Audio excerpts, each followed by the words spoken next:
I had my internship at the Swimming Association of the Netherlands, called the KNCB. My internship was in the Netherlands, so I really didn't get to learn about other cultures that much. When I had a conversation once with a co-worker, we were talking about people who come to the Netherlands and how they don't know how to swim, and how we can maybe grow the participation of people who swim in the Netherlands that way and learn them how to swim.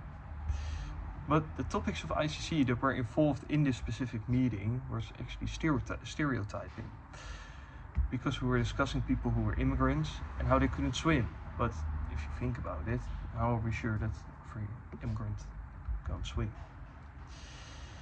So how do we know that for sure, and is it maybe actually prejudice our conversation if you think about it? The other topics from the specific meeting I'm talking about that we discussed at ICC classes was the understanding of other cultures, because why do we think that they can't swim, and then why don't they teach that in the country they came from? The class of ICC really changed my mind about thinking of other cultures. Normally I was like, oh, they do it like that, so be it, I really don't care. But now when I see differences, I think about it. Now I actually want to understand why there are differences and how. For example, the difference between the Netherlands and Curaçao. I once told this in class, but I also wanted to tell it here. In both places they speak Dutch really well, but the culture is so different. Let's talk, for example, about traffic. The way driving works is so much more relaxed than here, and they have so much fewer rules, and they just do what they really want.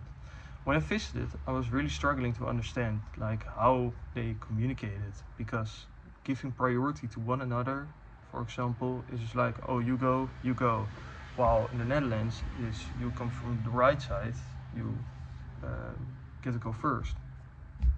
No discussion. What I really learned about this is that people really appreciate when you ask about their cultures and their values and their norms and what they think is important. When you actually care about the culture, they want to explain it to you. I once was in Vietnam a couple years ago, 5 years ago, and I was there with my brother who has red hair. Now, nobody has that hair. People in Vietnam would just touch him and be totally in shock because they saw someone with red hair. When I asked them about it, I always had really nice conversations with them, and what they found interesting and what I found interesting, and so you learn about their culture and they learn about my culture. And I think conversations and things like that really connect people, and that, for example, globalism, something that's maybe really helpful for that.